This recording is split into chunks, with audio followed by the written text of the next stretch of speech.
Hello, ladies and friends watching us from their What have you? homes or phones or other devices, I guess.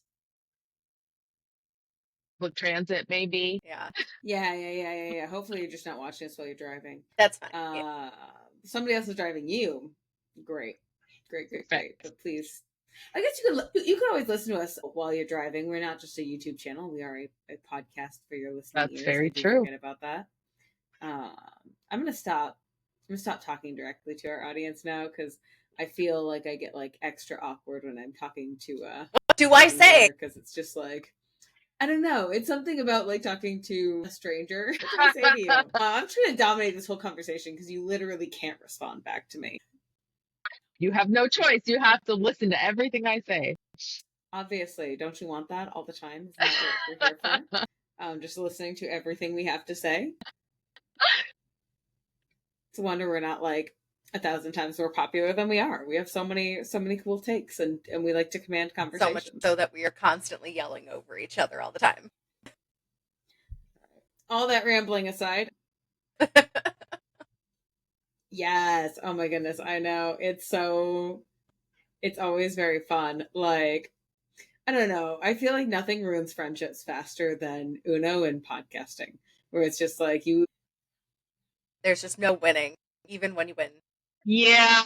I can't count the number of times during an Uno game I've been like, you bitch.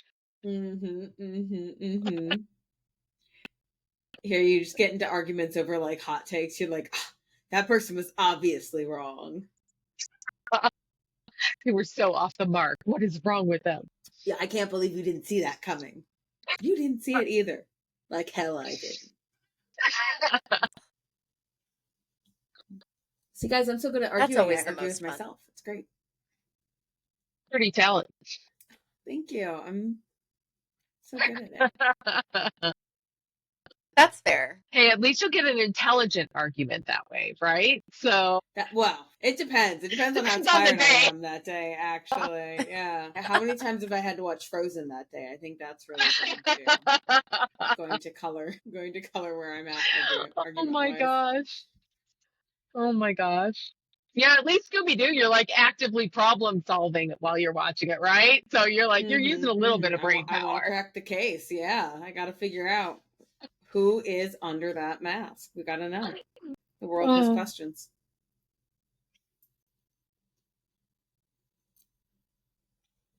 On that note, I guess, welcome to our third monthly mixer for September 2024. The kind of show after the show where we just chat about some of our extra topics and things that maybe we looked into but didn't make the cut for our official episodes this month, and or otherwise just like our complete tangents to things we looked into or things that like fit our fancy or crossed our minds while we were doing kind of our regular research. So this is technically our last episode. One season down, guys.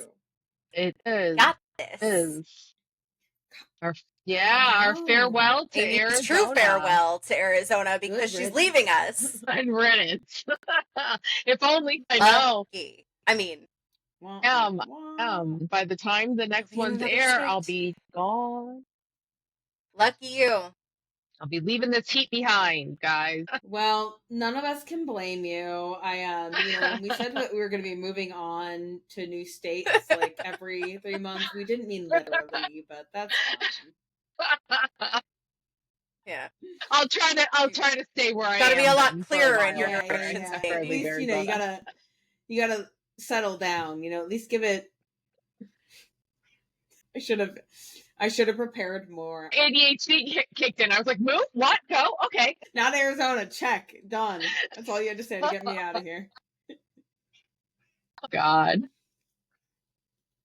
Yeah, no, we'll have in our little after hours chat on Patreon, we'll have some of our kind of personal thoughts on the season and this last month, and maybe even drop a little hint for where we're going next, figuratively, not literally, but so stay tuned for that. But in this episode, we are going to be talking through a few of our kind of our off Yes, topics. and mine is quite off for topic. the month. It has no relation to anything I Who wants discussed. to go Well, first? no, it doesn't. I had to think for a second. Ooh. Love that. I I kind of love love. that. I kind of Joe's love like, something way out of left field. I just love Joe like doing the corkboard in her brain where it's like, I have this picture. Does it line up to no. That's Okay, too off topic. accurate. All right. All right. I love it. So Joe, mine hit us with it. this month kind of became chaotic, and the only way I could think of to like link it to anything for me is that my Superstition Mountains episode was a bit chaotic because there was so much going on and so much like lore behind the Superstition Mountains.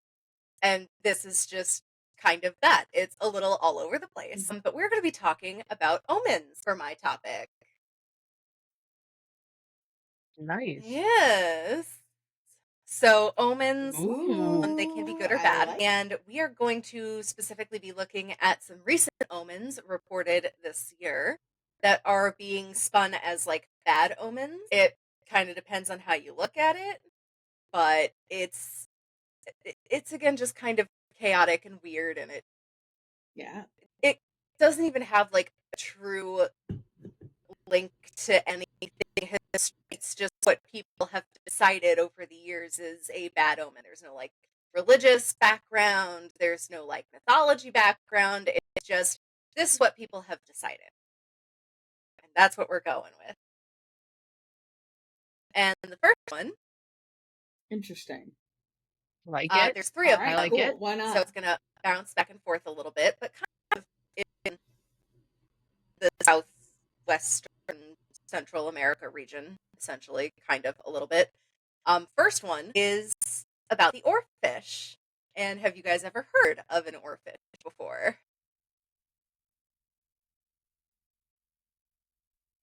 Oh, No. I have heard of it, but I could not tell you in what okay. context to save my So life. it's also called the doomsday fish. And essentially, Oh, that's cool. I don't think I've ever heard it in Okay. that context, but sure. essentially, I'll just accept there that. has been only Mm-hmm. 20-ish seen since 1901. It's very rare to see this fish, particularly near the surface, because it is a deep sea fish. It does not really swim to the surface very often. So what happened was that in Okay. California, there was a recent earthquake that hit Los Angeles, and this fish, just before that, Mhm. was seen off the coast of California. And I believe it was actually found dead. So it was about 12.25 feet long, and it was male, and they could not really clarify the cause of death for the fish. So they're not sure what killed it, and some paddleboarders just sort of found it floating on the surface as they were out on the ocean, having a nice little relaxing morning. And again, because it's known as doomsday fish, this finding sparked this controversy online that it was prelude to the coming earthquake, which was a 4.4 magnitude earthquake. So it's a decent sized earthquake in terms of those magnitudes. I think they go up to like 7 or 8, if I remember correctly. Yeah. And it was found 2 days before the earthquake.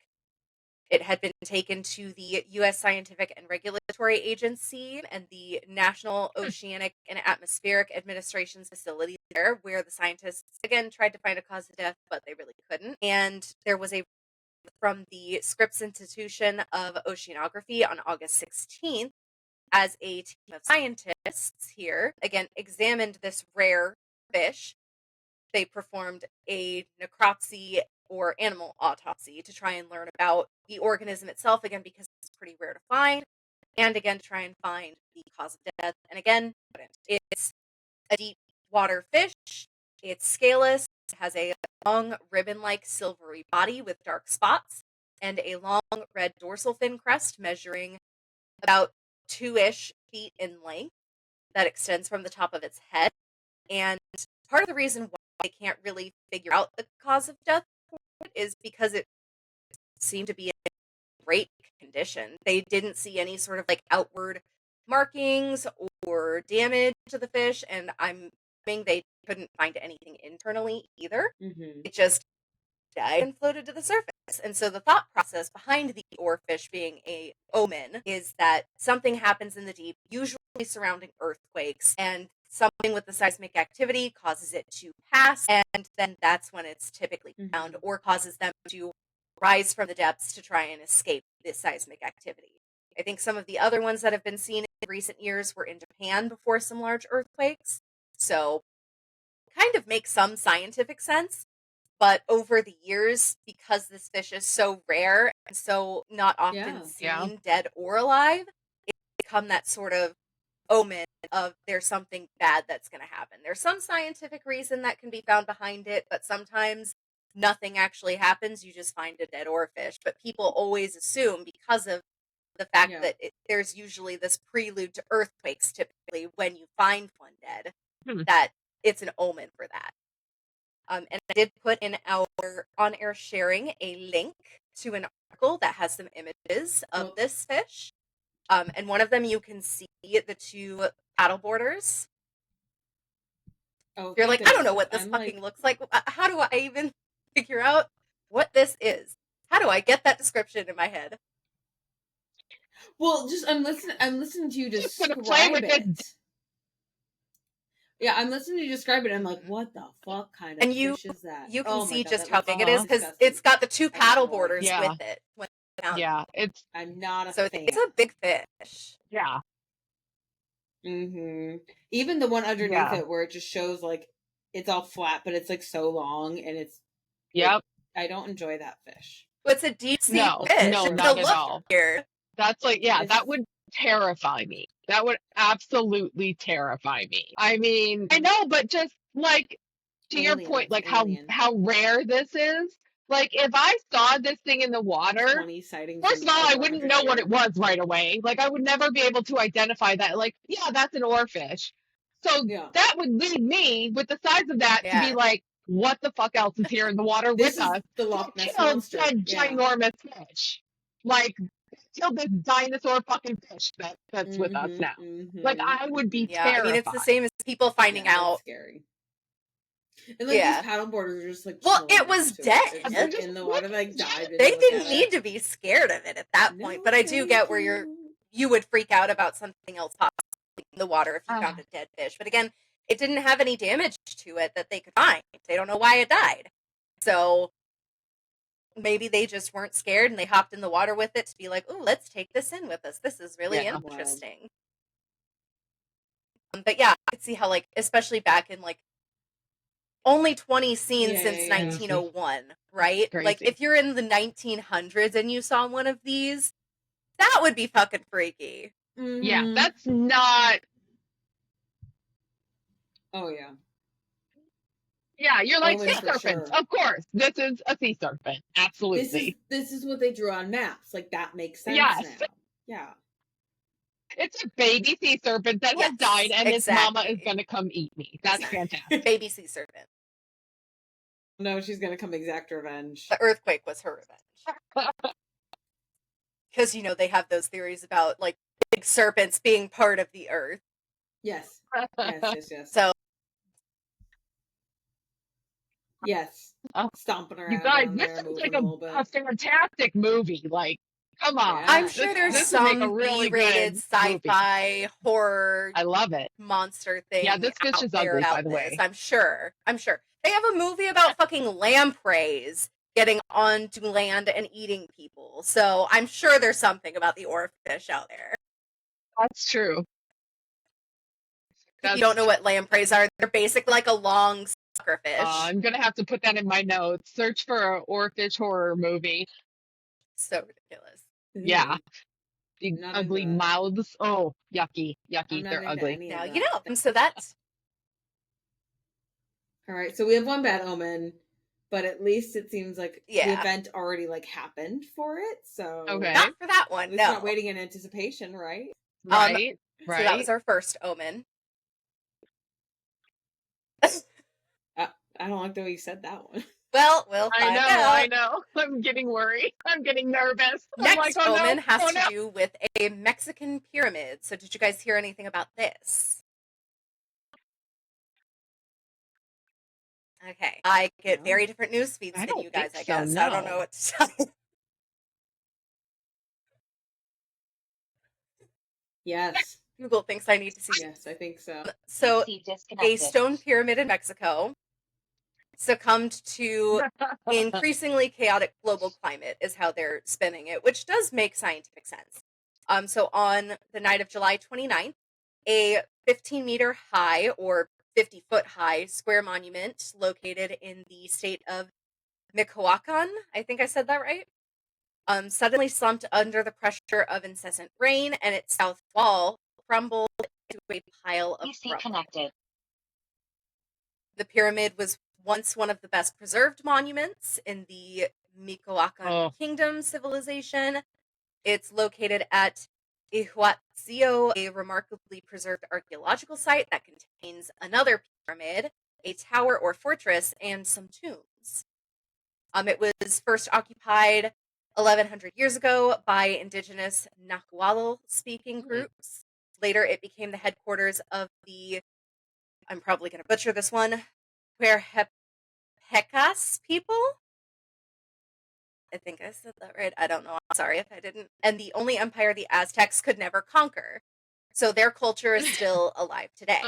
So if you know anything about the Aztecs, they were a very war-mongering people. They could not take these guys out, essentially. So that's pretty cool. But only one of the pyramids at the site was damaged. And that's impressive. From Mexico's National Institute of Anthropology and History say that at least 6 of its stepped bodies are in disrepair, including the outer wall and the core and retaining wall. They blame, again, the extreme weather events of recent weeks. Apparently, they got like a lot of really, really bad storms at that time.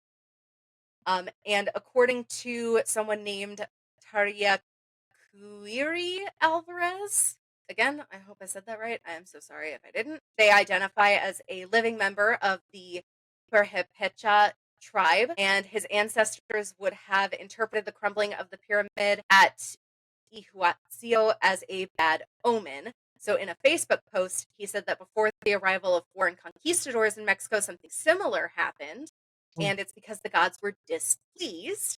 And just days before the pyramid in Mexico tumbled, our next omen was in Utah, where the double arch caved in. But before we get to that, that I did hear. I didn't even know about that. Yeah. Remember, you're just living under a rock. I did hear that one. That was sad. What? Yes. Yeah, and that one's gonna be next. I'm actually part of my vacation coming up soon. I don't hear. I'm going to Arches National Park, and it's like that's crumbled just before I get to go there. Great, but the link I just shared with you is a link to a web article about the pyramid, and shows like that whole side of the pyramid just like caved in on itself, just crumbled to pieces. Oh my gosh. Oh yeah. For sure. Oh, that's horrible. I can 100% see why you would just assume like something is mad at me. And again, we have someone from the native culture that built it.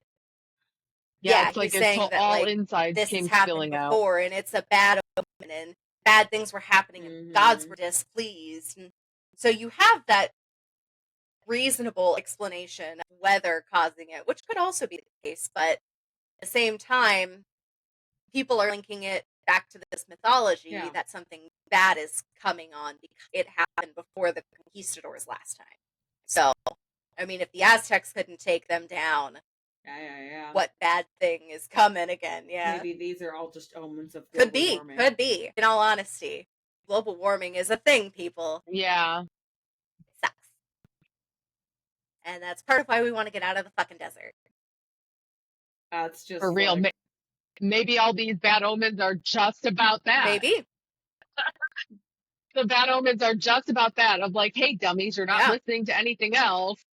Okay, you guys didn't You listen are when the baking your fish planet. died. Yeah. We're gonna knock down a pyramid and collapse an arch. Yeah. Like, how many more things do you have to take down? Yeah, didn't we, like, within the past at least 2 years, I'm not gonna say past year, but at least the past 2 years, didn't we lose the most famous tree in the redwood forest? Yeah. It was the well? tunnel tree. I thought so. I thought I remember hearing that. That one that was like people used to drive through. Yeah. We just lost that one probably like 18 to 24 months ago, right? I think COVID was still more actively a thing. Yeah. I think so. Was it? Was it? Don't quote me, but it could have been. So. You're right. It could have been. That's still wild. Another like literal centuries old, you know, monolith. But at the same time, natural carved out space in a giant fucking tree for people to drive through. Yeah. Sooner rather than later, honestly. Yeah. Man's hubris. But yeah, so the last, honestly, yeah. But no, wow, these are crazy. Sorry, I lost Amber's sound for a second. I saw you talking, and I couldn't hear anything.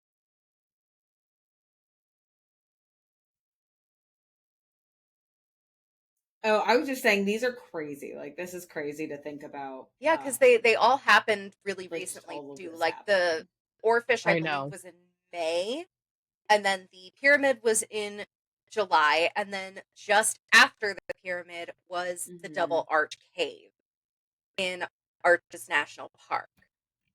So this third omen, the ancient structure made of what they call Navajo sandstone and dating back 190 million years to the late Triassic and early Jurassic periods, was a popular attraction called the Double Arch.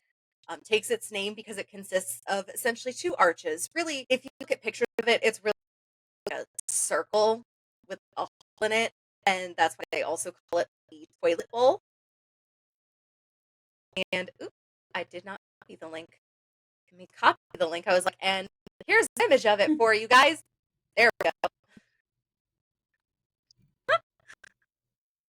Computer difficulties, as always. But it's also called the toilet bowl because it's essentially just like this round circle with a big hole in it on the water. And there's been downward erosion that formed it from water at the top of the sandstone rather than normal side to side. So it's a unique structure, but again, formed by natural processes. And it was a popular arch in the Glen Canyon National Recreation Area that collapsed the Thursday after the pyramid fell, and park rangers believe changing water levels and erosion from Lake Powell waves contributed to its demise, which again, geological reasons to it. But I did see some articles where they were quoting that they were saying the same thing from the man from Mexico, saying that this one was an omen from his people and something similar happened with ski stores. I'm like, you're conflating the two here. So you're not reporting it very accurately, first of all. Second of all, I could not find anything of the actual... But it was... Sorry, go ahead.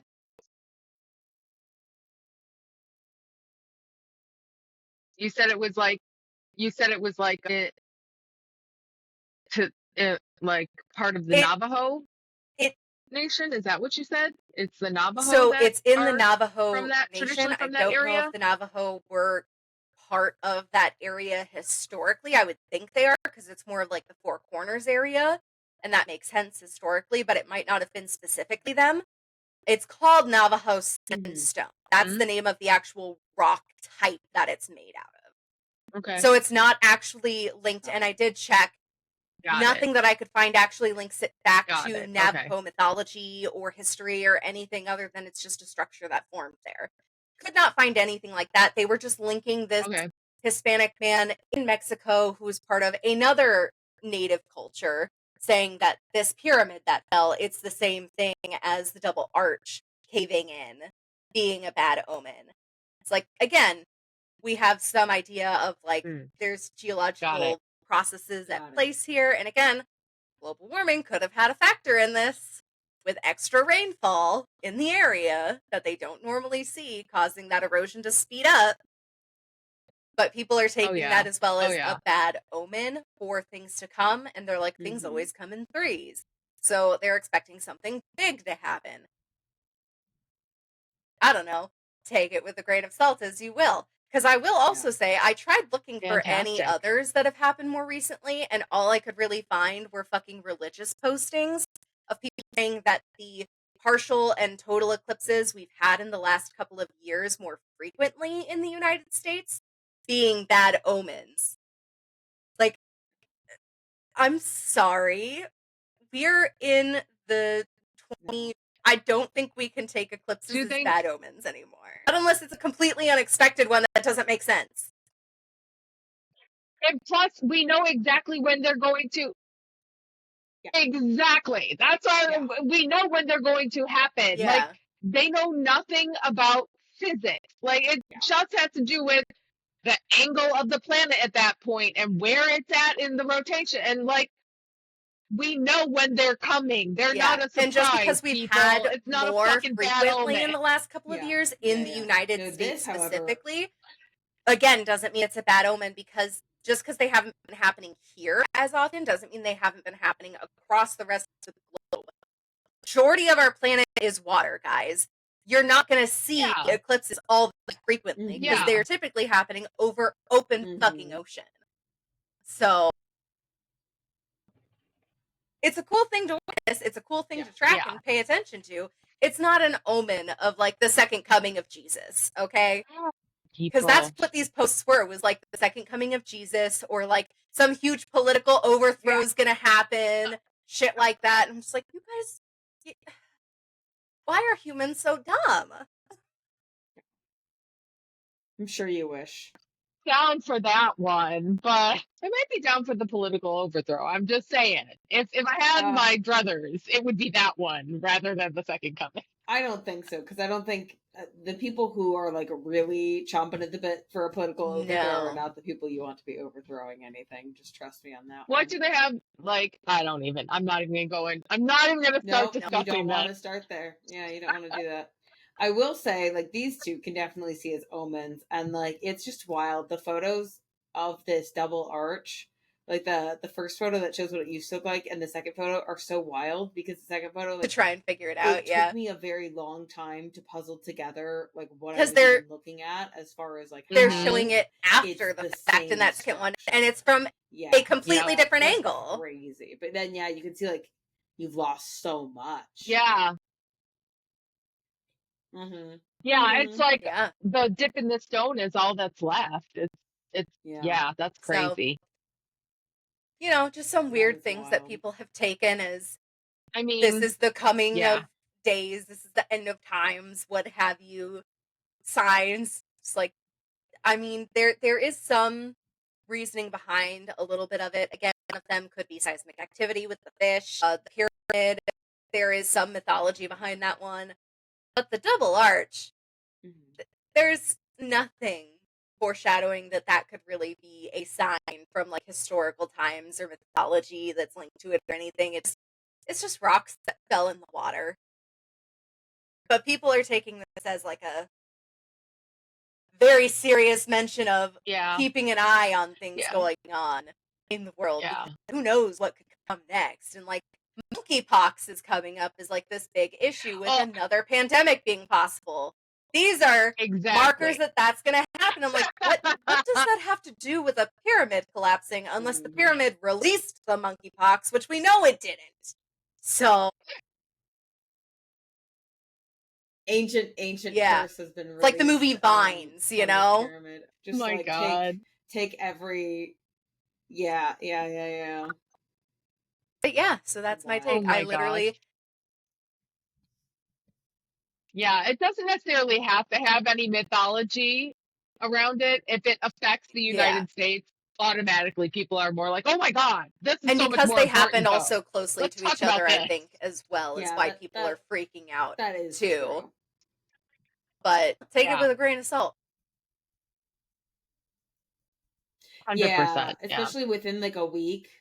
That's a really weird fucking coinky just being like, Yeah. oh my goodness, like your brain starts to look for those connections and see like, wow, Yeah, like, is for this real. coincidence or is this something more? And like you said, the things happening in threes. I mean, people were just looking for a thing then, and then this happened. So they're like, oh, of course this is it. Look, this so who knows? Maybe we'll have yet another omen in the next month. We'll see. Anything can be taken as an omen, guys. We'll count on you to tell us if there is. I will. Absolutely. Oh gosh. Please, we'll need another update. Breaking update. People are still calling eclipses bad omens. Yet again.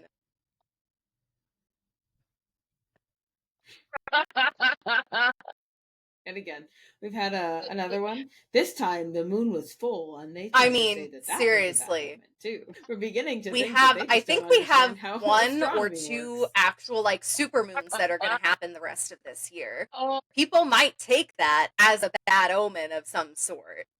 We'll see. Sick. It's true. Hell yeah. It depends on when, right? Yeah, for sure. Not me. Same here. Witchy heart loves it. Mm. Tell me all about that moon shit. I thought you were gonna go a whole different direction with that and say like your little werewolf that you have at home just howls at it every time. She howls at everything. It doesn't have to be a moon. That's on you for thinking that she absolutely, yeah. I love doesn't that howl indiscriminately. Winnie from Scooby-Doo and the Ghoul School is like her favorite in that cartoon because it just fits so beautifully with her personality. Yep. 100%.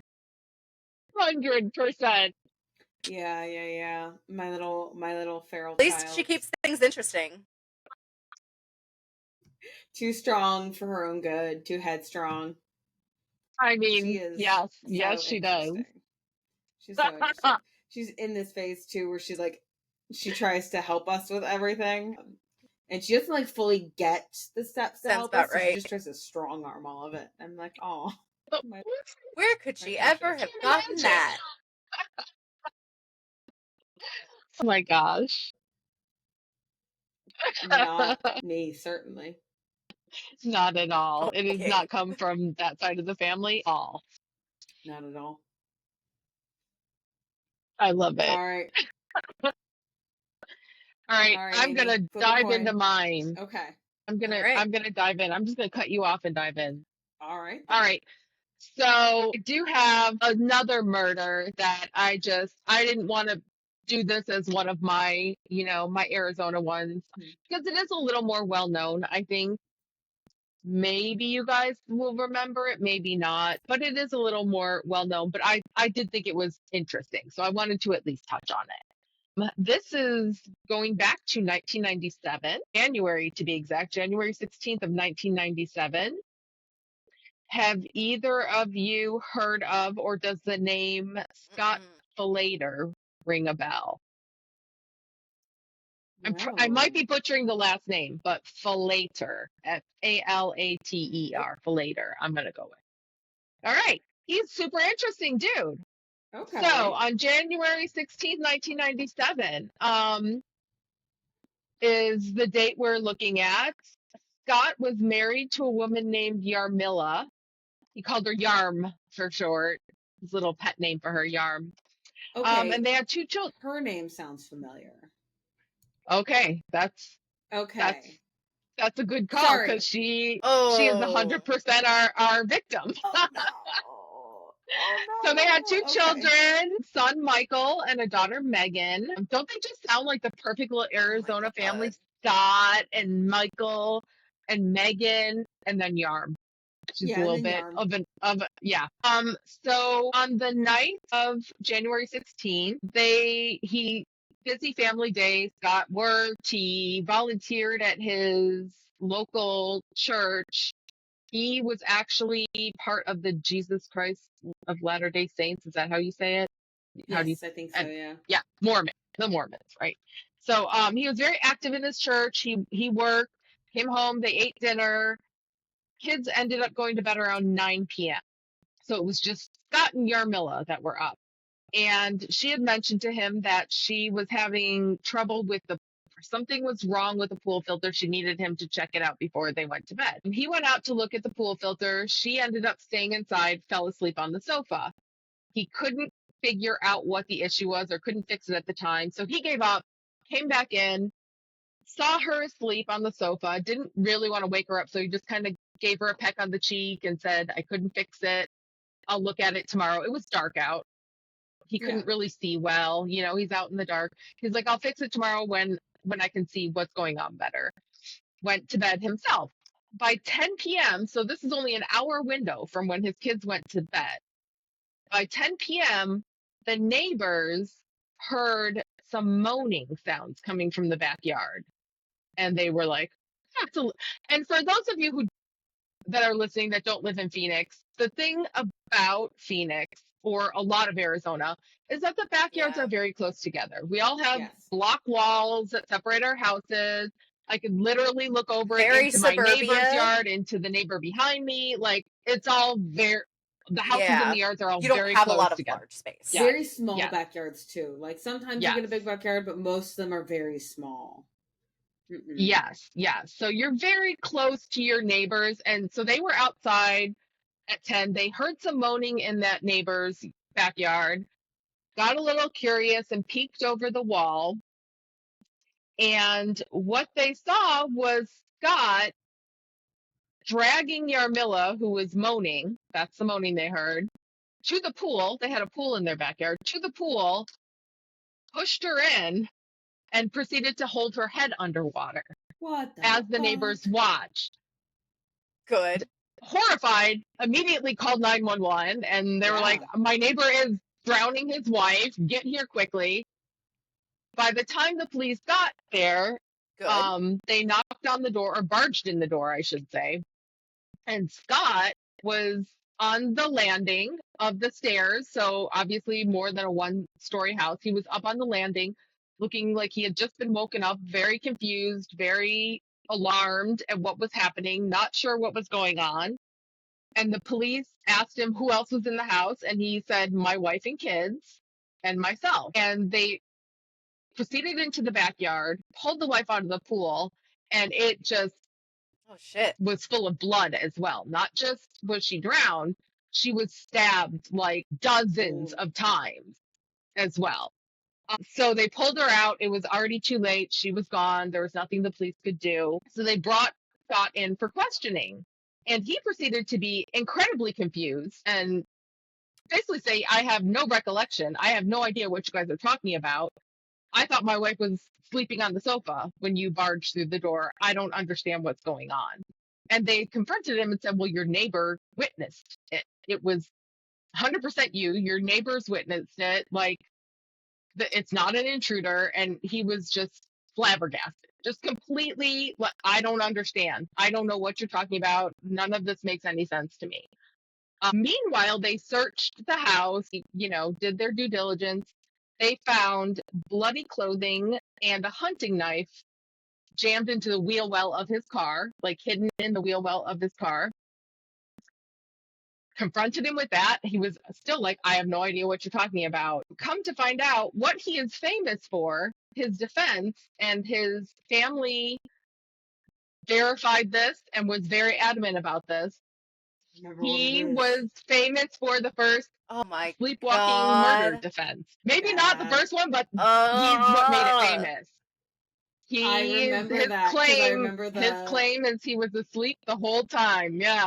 Because the whole case was about trying to debunk, like, if you were sleepwalking, would you really do this and then this and then this and then this? Yes. Yep. I remember this story. So that's his claim to fame. He sleptwalked the whole time and murdered his wife as a result.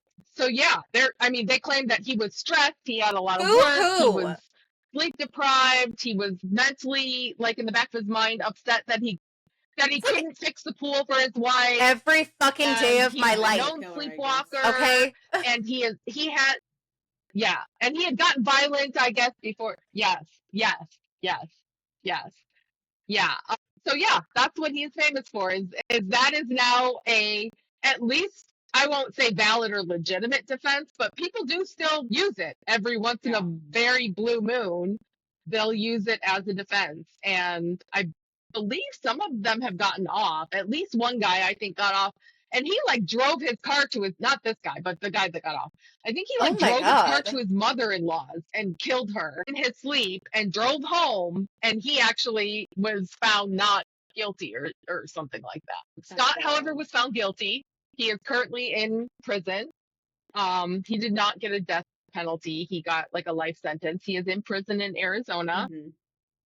Still to this day saying, I know I did it, but you know, they proved I did it, but I don't remember doing it. That's the saying you had some sort of blackout and killed somebody. Yeah. People say too as well. Like, I just don't remember doing it. I was talking with them, and the next thing I knew, there was blood on my hands. Come on. Yeah. And to Amber's point, like, this is how far it got, is like, they're like, okay, you were sleepwalking, but there were just things that didn't add up with him sleepwalking. Like, he had turned all the lights in the house on, and the neighbors could see him pacing while they were waiting for the police to get there. And when the neighbor saw him dragging his wife to the pool, the dog got agitated and like got in the way.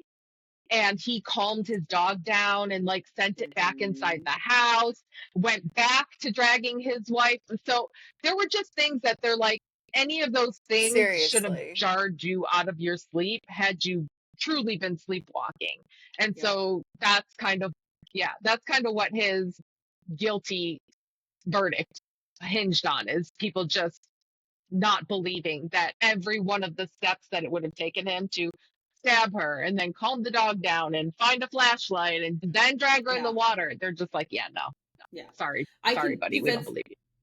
Like, sleepwalking, and granted, like, you can read cases and like listen to cases of people who do sleepwalk, and they do some wild shit.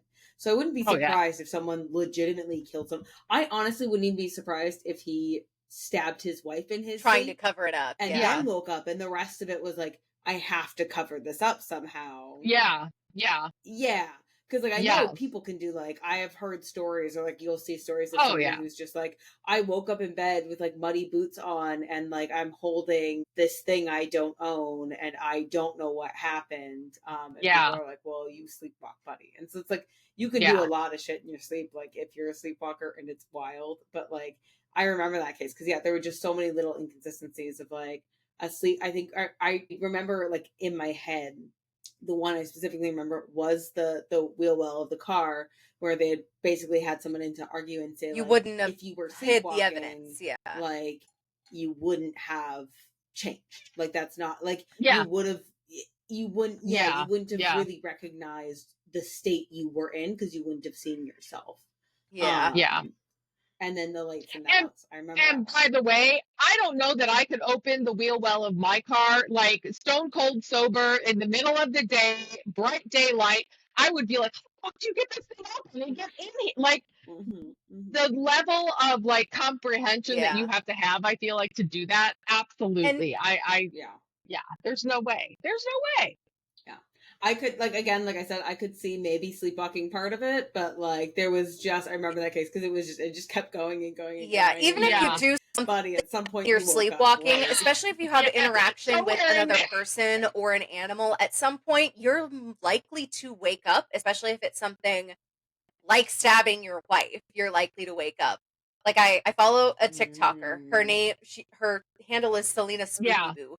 She's fucking hilarious, but part of her platform is she posts videos of shit she does while she's sleepwalking. And you can see, like, in some of them, she's doing some really odd shit. Like, she took milk out of the fridge one time for some reason and brought it into the bedroom and was, like, yelling at her husband about something to do with the milk, and then put it on a dresser and then left the room. And you can see her husband's just laying there like, what is going on?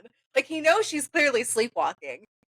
But he didn't interact with her at all. He didn't say anything to her. He didn't get up, and neither did any of the animals. They're so conditioned to it. And, like, it even at the point one time where she out of her house naked No underwear, no bra, no nothing. She walked out of the house naked. She got like a good 2 blocks down before someone honked their car horn at her, I think. And that woke her up. Like, middle of the night, she's not running into somebody, but she's doing something really fucking weird.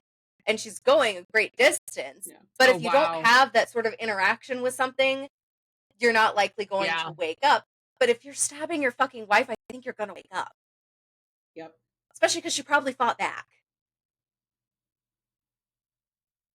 Especially if she's like saying something or like fighting back. Yeah. Your neighbors yelling she at had you, to like, have fought back. Yeah. She had to the fact that she wasn't even dead yet and he had to drown her. So she must have fought back, like, at least initially pretty fucking hard to still people be alive. People sleepwalk and move shit around all the time, but they don't drag entire goddamn bodies. There's no way. There's no way. That's a lot of fucking energy to exert. I don't think you're going to put that much effort into it if you're sleepwalking. Mm-hmm, mm-hmm. A lot of effort. A lot of effort. Yeah.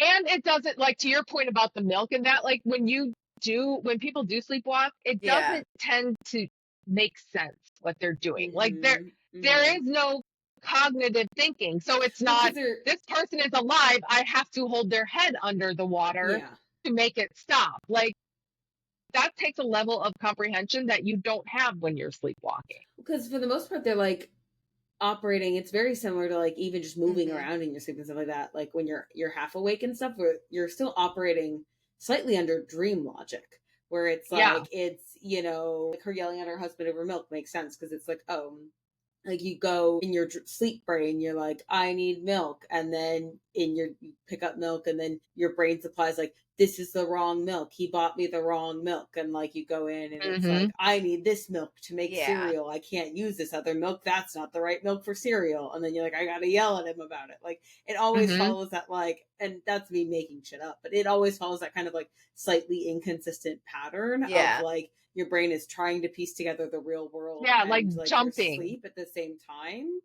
And I only know that from experience of, well, again, listening to people talk about sleepwalking, and then my own experiences with not sleepwalking, but like like having like night terrors in that like in between state where you're like kind of half awake, half asleep, and like trying to put things together, and it becomes really weird. But yeah, it's like you don't have the reasoning to be like, and then I should do this, and then I should do this, and then I should hide the evidence, and then they saw me, so I have to pace around my house. And like no, again, you're not thinking that clearly. There is something to be said. There are like actual disorders like sleep paralysis, night terrors, sleepwalking. They all exist. You know, people do weird shit on them to the point where even like soldiers with PTSD have been known to wake up accidentally choking or like laying on top of somebody to attempt to suffocate them. But usually they are woken up by those persons screaming or slapping at them or something, like startled awake by it, and they stop. It's not a, oh, I'm just gonna continue strangling you, and at some point I woke up enough to realize I was doing something bad. This guy can't use that same explanation because you stabbed your wife. She's gonna scream, she's gonna fight back. No one just like sleeps through being stabbed unless you stab them like directly in the brain, you know? Yeah. Unless it's a direct death murder hit. No. Yeah. 100%. Exactly. And I mean, in my thinking, like if you're sleepwalking, I'm sorry, but it's gonna be like a freaking steak knife in the kitchen. Where did like you don't leave a hunting knife laying around your house when you have children, and like the dude had to have like gone and gotten it. Like it's the whole thing from start to finish is just so suspect. That, I mean, kudos to his lawyer for trying, but come on, man, come on. No, he was a special little boy who was just under too much stress, and that's just the end of his world, apparently. So, guarantee you if... guarantee you some of that pacing back and forth that he did sounds really, really awful to say, but we've discussed it previously in this, is like family annihilators. If he was killing his wife because he's super stressed out, he was possibly like deciding on whether or not to kill his kids too. So he knows the other people probably saw him too. In the situation, How much can I get away with? Yeah. Drastic. or he knows that his wife made enough noise in the backyard that he's now like, holy shit, did somebody hear? Did the neighbors hear? Which they did. Now what? Because I did forget to mention, everyone says they had this perfect, loving, amazing marriage. The kids were like, maybe they not in never front of you. fought. They got along so well. Like, everybody said this about the marriage. However, it did come out that because he was very active in his church, he was a big believer in like the big family that you're supposed to have, the many, many kids. And they've been married, like they were older, in their 50s, I think. And she was like, nah, not happening. Not going to go there. We have 2 healthy, wonderful kids. This is it. We're done. And he was adamant that they should be having more children. So, me being like a suspicious, borderline man hater half the time, I'm like, this dude was like, she's too old. Yeah. She's not going to give me any more kids. I got to get rid of her. The church doesn't like us to just get divorced. Yeah. I got to get rid of her and marry me some young chick who's going to pop out a bunch of babies for me because I need to have a lot of kids. Yeah. Like, to me, divorce is so, I don't want to say super commonplace, but like 50% of marriages end in divorce these days. Maybe it's more like 49% or something, but around there. Like, it's still a possibility. And yes, maybe you'll have some backlash with your church, but I've known Mormons that got divorced for a variety of reasons, and some of those reasons also included because they couldn't have children for whatever reason. Yeah. Like, there's other ways you didn't have to kill. It's just so, I don't want to say fascinating, but I don't know any other word to use in this sense to like describe how my brain is just boggled by the fact that men in particular, women do it too, but men in particular can't let go of the fact of like, a woman is property, so I can't just divorce her. I have to murder her. I don't want her, but nobody else can have her. Yes. It's about because I don't want her to have my money because then I'll be paying for her and those kids forever. And it does boggle my mind how that's a legitimate answer to divorce. In whose brain is that a thing? I think a big part of it too is like, you have like, for women, the reason divorce rates are so high is like, for women, divorce is or can be in a lot of cases an escape from a bad marriage. Like, it's your answer to not getting killed, right? But for men, divorce is like an end to social status or a failure. So it's like there's also so much like social context behind it, where even outside of that, like, I think you see men refusing divorce more often than women, just because like it's so tied into their success, especially like men in some of those more conservative circles, where it's like your success is like you have to be the family provider and blah blah blah, and if you can't do that, you failed and now you're out of our community. That is true for women and stuff too, but like, if the woman wants a divorce and the man does not, like, in some of those communities, which way do you think it's going to go? Which is why, and I don't want to get super political, but I'm going to be voting a certain 100%. Way in these next elections, because one side wants to take away like no-fault divorce that allows women to get out of marriages without having to prove like, he hits me, or he basically locks me up in the house and doesn't let me do anything all day. He's verbally and emotionally abusive. That shit's hard to prove. And you have to stay in it longer, usually, to prove it. So if you take away no-fault divorce, women are, again, stuck in those shitty-ass marriages. And again, as you said, a lot of times it's rooted in, like, religious beliefs. Not always, but a lot of times it's these guys have this sort of ideal of, from their religious community, how they are supposed to be viewed and what they're supposed to do with their lives. And getting a divorce isn't part of it. Even if the woman's the one asking for the divorce, where you can make it look like you were at no fault at all because you were the perfect husband and she's just crazy. Which they also do. Yeah, it was her. It was all her fault. Which, again, look into the statistics of how many couples that were religious got divorced versus those that weren't, or those that converted and were able to continue their marriage more happily. because they weren't part of a church that was feeding this doctrine. Not to say that all religion or all religious people are bad, just there are those stigmas that are attached to it, and they are true in some sense that, you know, people are supposed to have these roles in society, and if you're not filling them, then you're failing. Which is wrong, but some people still view it that way. And especially, well, and especially I think that the crux of the problem is you can get regardless of what the actual thought is, you can get the community, you can get communities that take it too far no matter what. So it's fun.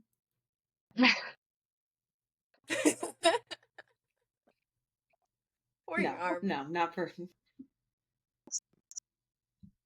Yeah, I don't think Yarm had a whole lot of fun there. Sure she didn't. Yeah. Well, that is an interesting one. That is I honestly can't even remember where I would have heard story from. Probably like a Dateline episode or something. I feel I'm sure most of my knowledge comes from there. I do remember it being quite a big story when it happened, and even after that, because like I said, he continues to maintain his not so much innocence, but saying, I did not plan this. I would never have done this if I were in my right mind. So it's one of those stories that it probably is a Dateline. Like, I think it gets revisited every, hey, it's the 20-year anniversary or what. So, especially because of I'm sure it was something like that. That were. Because I don't remember babies when it happened. But the Phoenix Lights, I do remember from that year. Yep, not murder. Yes. One thing stuck out in Joe's memory more. Which is why I don't do that segment of the podcast. Not murder. Not yet. All right, Amber. It is your turn. Well, speaking of segments of the podcast, yeah. No, all right, so I have obviously a haunting for you guys today, and mine kind of similar to yours, Amy. I did one where it was like it was kind of on my list when I was like looking over, like brainstorming stories I know about Arizona, but I didn't want to do a whole episode on it. I probably could have. Like there's a few ways that I could have like made it into a full episode very, very easily, but it was just something that I thought was just too well known. It's like something that everybody knows about Arizona. So I was like, I wanted to try and, challenge myself, especially being from here. I wanted to challenge myself to like really find some haunts off the beaten path. So for my mixer, last mixer of the season, I'm going to be telling you ladies a little bit about the Birdcage Theater in Tombstone, Arizona. So I like this one. I have an on-air sharing, just like a little visual reference of the Birdcage Theater. It's a very just kind of, it's a pretty small building. It has a downstairs, like it's got a basement area. So it's not just like one tiny little story, but it's this like little brick building with like three big doors kind of up the front and some big windows and some stone archways above the windows. And it's painted. So it's painted like a pink and pastel blue. It is kind of a, theater. We're not thinking like, we're not thinking classy theater, okay? We're thinking like if Tombstone was a mining town, Cowboys, home of the OK Corral shootout. It definitely has a theater. They put on much more risque shows. They had box seats in the theater, but those were actually used as private rooms for the painted ladies that worked there. Their quotes, not mine. So the and the other one you're gonna love more. Like I have them as painted ladies in my notes because their other most common thing that they call them were the soiled. That's so much worse. That's some fucked up shit. The painted ladies, at least, is so much worse. Well, because painted ladies is just like, it's part of their like costume. They got to put on the face and makeup to entertain. Soiled doves is like a fucking moral judgment. We're not going there. Little bit, yeah. So, a few quick interesting facts. Stone, Arizona, as the home of the Birdcage Theater, as I already said. You can see on the building front, it's got underneath the Birdcage Theater title, it's got 1881. So the theater was actually open and running from 1881 to 1894. It was eventually became known as being a very, very rough place and possibly one of the most dangerous saloons in the Old West, because it was not just a theater. It also had, the downstairs was used as kind of like a gambling den. They served drinks all day. It had that 13 years of operation, and in that 13 years, we had 26 people die in bar fights and shootouts, and a very gruesome murder, which I will talk a little bit about. There's also about 120 bullet holes that supposedly riddle the walls of the establishment. I don't know whose job it was to count them all, but lots of bullets. The theater was opened actually by Lottie and Billy Hutchinson, and one of my favorite facts I found when like just doing my quick research is when they opened the theater, they actually wanted it to be like a community place for Tombstone. They wanted to have family friendly content. They started off with like these like ladies' nights that were supposed to be for like some of the like wives of the higher class wives to come in and do that. But essentially, they were bullied into being a brothel and saloon by the miners of the town, who just weren't interested in a high class, family friendly like entertainment venue. So all their ideas flopped, and they basically either had to like start catering to these like drunk men or get out of town, get out of Tombstone, as the saying goes, right? So yeah, they eventually totally changed their money making scheme, and they just opened it up 24/7, 365. They started selling drinks all day. Like you could literally like minors could just come in and drink all day long, and they had like more risque shows on like going on to keep everybody entertained.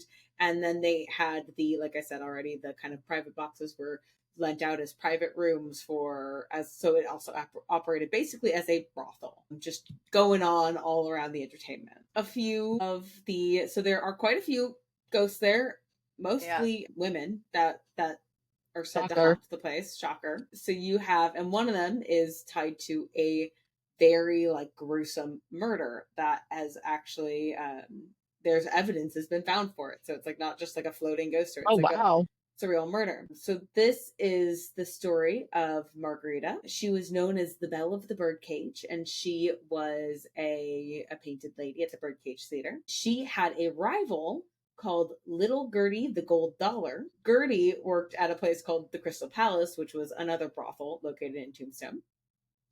So Gertie has this boyfriend named Billy Milgreen, and he was like a regular of her, but also like supposedly her live-in lover, which is like kind of funny to be like, oh yeah, I live with this person, but also like I make he's gonna come pay me for sex. Yeah. It's I need to make money somehow,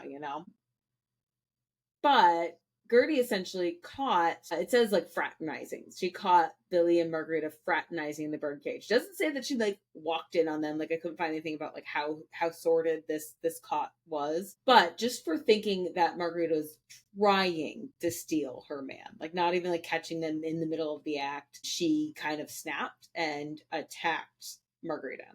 So Gertie, I guess, kept a little thin knife on her and starts like slashing at and stabbing Margarita over and over again, and just eventually like it gets like so bloody that supposedly she carved out her heart. Like it's just like completely mutilated. Good Lord. Her by how many times you stabbed her. She fled the scene of the murder and escaped as soon as the marshals arrived, and ditched the knife and was just gone. So because of that, Margarita actually supposedly haunts the theater. She's one of the most known ghosts. She's usually seen on stage, and sometimes is even seen walking around the theater naked by people who work there. So the stiletto that Gertie used to stab Margarita and carve out her heart was actually recently found in the theater.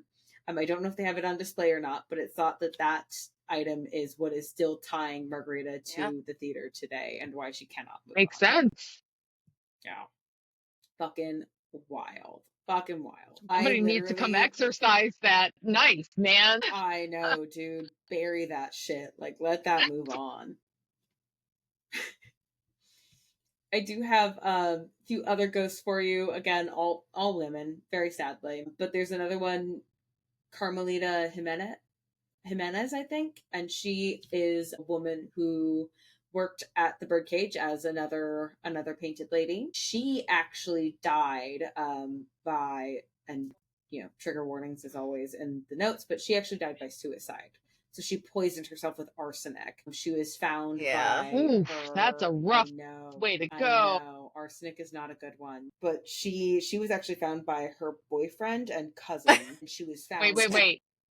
Like two people or her boyfriend who was her. Okay.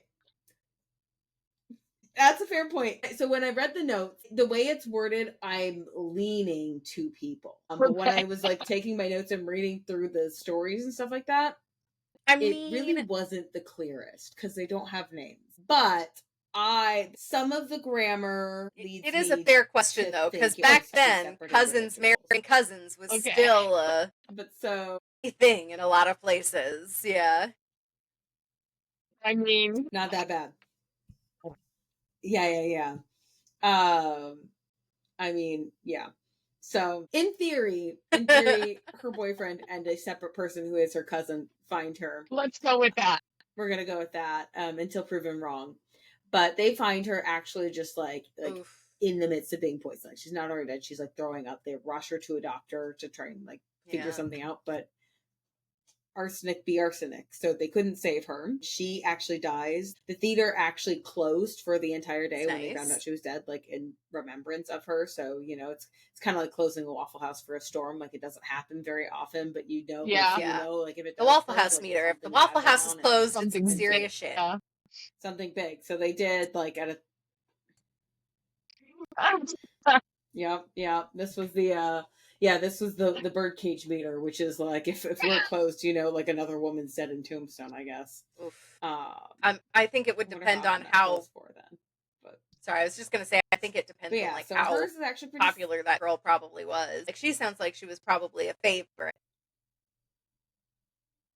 Yeah, exactly. That's not a bad point. Like, a lot of people liked her, whether it's on one side or the other. But no, she definitely is like kind of sad. She like kind of is heard like crying and can kind of be seen like wandering around Tombstone at night or hanging out in the Birdcage Theater. So which is like sad for her because like you think like based on her actions she wants to escape this, and like now she's just still walking around it, which is just rough. Yeah. Our last ghost is a quote unquote lady in white, because there just always is one. A lady in black, white, or red. Like, you roll the dice, it's one of the three.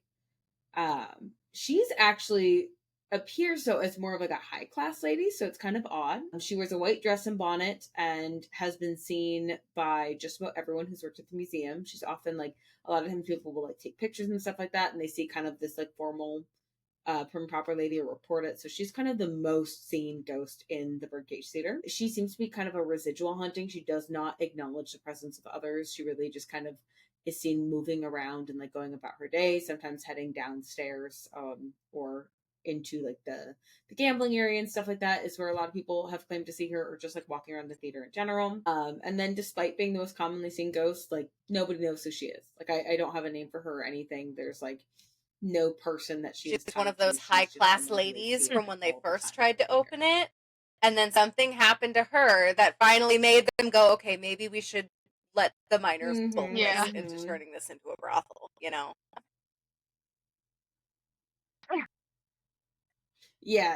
That they had to sweep under the rug, though. We gotta do something else. Okay. And those are all. Yeah, they were like, well, we can't let them know about distract them with a brothel and gambling, like a stat, Yeah. Yes.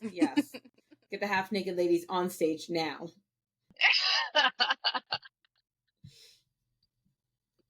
I do have, since all those deaths were mostly downers, I do have a fun fact for you guys about the Birdcage Theater to wrap up my little segment today. And that is that the basement of the Birdcage Theater, like I said before, was a gambling parlor and hosted the longest running poker game in history. It went on from 1881, so sometime right when the theater opened, to 1889. And it went continuously for about 8.5 years and really just stopped because they closed that part down. Like they closed down the table that it was happening at. So it was just the buy-in was something ridiculous. I think it was like $1,000 back then, which is like way too much money nowadays. So much money. But yeah, it just like kept going, and because it was 24/7, you could just always have people dealing in and dealing out. You would just like replace the dealer like on shifts and stuff like that. But yeah, it just lasted 8.5 years straight with people just like buying in and buying out. Technically one continuous game. Patsy, that is just crazy. Yeah. Imagine like I mean, I imagine there wasn't that much else to do. So it's like you come in every night and you're either like upstairs drinking with the naked women or you're downstairs playing poker. Yeah. You're just lingering, waiting for somebody to drop out so you could swoop in there and take their place. That's crazy. But then, like, if the buy-in was $1,000, like every time you go away, if you come back in those years, like you have to buy in again. That would get insanely expensive back then. That's what I imagine. I don't know. But like also, I don't know, there were mines down in Tombstone, so maybe it's just like a rough equivalent. Maybe it was just like a certain amount of like copper or whatever you can just drop down on the table, and it was like worth more back then. Possible. So the equivalencies are off, but who knows? Like that is just it's still. So yeah, Tombstone, Arizona, very touristy place. I'm going to say I've only been there once as a child. I thought about going back now that I have a child. It's not really I mean, it's fine if you're like really into the Old West and like gunslingers and cowboys. Definitely, I'm sure like a bucket list item for anyone visiting. And I think the Tombstone does do. I think they do like haunted walking tours, and I think they do like investigations at the Birdcage Theater and stuff like that. So definitely a big hot spot, but it's definitely a place that I don't know. I feel like it's very, very touristy, and personally for me, I'm not that attached to like cowboy history, so very overhyped. So I didn't, like I said, didn't want to do a full episode, but I feel like I cannot leave. And it's not just even like super cowboy history; it's specifically the OK Corral. Valid point. That's the main focus of that place. So basically, everything ties back to the OK Corral. Like I'm pretty sure the Birdcage Theater even has. I think it's Doc from that shootout is a possible ghost there. They have like some mannequin of him and his hat always gets knocked off or something and lands in a specific spot. Like it's throughout the entire town. Yes. Oh, I forget what that story is exactly. Yeah. Yeah, because I think I've only been to Tombstone once as well, but I want to say, and I could be totally wrong about this, but I think the woman that Doc Holliday was like his partner in life, I think she is somehow tied to the Birdcage Theater, but I could be wrong about that. Whether she was a regular or Big Nose Katie, like, I feel like which I always thought was so rude to give her the nickname Big Nose. Yeah, I think you're right. Mean. So mean. Yep. It is actually really rude. That is like, but you know, I guess. What's their most prominent feature? Is just like, I need to know that. It's got to be part of their name, so I can decide if I want to pay them for sex or not. Yeah.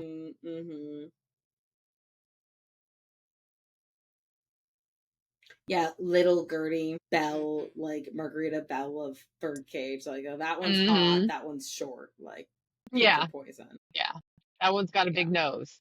Yeah, that one's got a big nose. Yeah, she doesn't do the sleeping with; she does the running of the place. Like, she's too not pretty enough. I think she started as a prostitute and then later on became a madam. Run a business, I guess. I mean, that's how they usually go. So, I think she even followed him from some other areas to Tombstone as well. Like she was obsessed with Doc Holliday.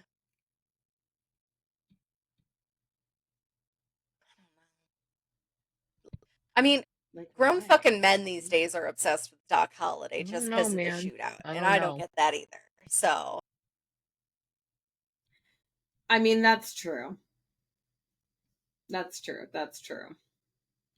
I will say I can't talk too much shit because my husband does like to watch the movie Tombstone at least.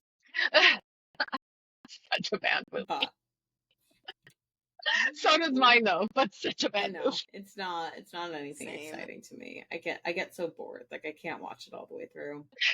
But I treat that like, so fun fact about me, I like Hallmark movies, both like the mysteries and the like romances. Like that's my cup of tea. And so I just treat that like his Hallmark movie. It's like I'm not gonna come in there, rain on your parade. I'm just gonna walk away, let you have this. Just don't want me to watch it with you. That's all I ask.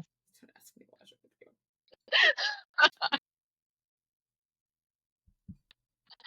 Oh God. I like that one. I'm glad you covered a more, I'm not going to say obscure because I know about the Birdcage, but I think a lot of people outside of Arizona probably don't know about the Birdcage Theater. So I'm glad you touched on something a little bit more obscure about Tombstone than what the average person knows. Yeah, we know enough about that, okay? Yeah, fuck the OK Corral. Yeah. Bunch of guys shot each other. Yeah. What's new? Yeah. That was the fucking funniest The Ghoul shit. Boys do an episode in Tombstone, and they're like, Ryan Bergara loves Tombstone, so they talk all. They tell you all you need to know about like Doc Holliday. That's back in their BuzzFeed days, not in their Watcher days, though. Just to clarify. That's true. That's true. When they were babies, I recently watched all of BuzzFeed Unsolved videos again because why not? And it is so funny watching from like BuzzFeed Unsolved to Ghost. I was gonna call them Ghost Files. I was gonna call them Ghost Watcher, but that's not it. But to Ghost Files, like how much younger they looked back then. And like, wow, we have all gotten so much older. Like that makes me feel old when I'm like, oh, I started watching them like when they started making these videos to like now, and I'm like, oh, you guys aged. Oh, that means I aged. Ew, why? Oh God, I love it. That is. Yeah, that's it. I think that's a wrap on our mixer. That's a wrap. That's the last of Arizona in general, unless you join Patreon and go listen to our Patreon episode that'll come out after this. Otherwise, we'll see you in the next season. Yeah, our little after chat. Yeah. And on that note, a link to our Patreon will be below. So if you really like the show and want to help us do more seasons of this, please think about jumping down to that link and joining our Patreon there. You can also find our Instagram, where our lovely Joe has been posting all of our images that go along with our stories. So even stories from this episode, you can see kind of like a little bit about what we are talking about. If you do like what we do, please make sure to like the video, comment, subscribe if you're watching us on YouTube. If you're listening to us on podcasts, think about rating us, sharing us with friends who might like this content as well. Anything you do definitely helps spread the word about our little And that's show. a wrap. All right, well. Bye. Bye, everyone. Bye.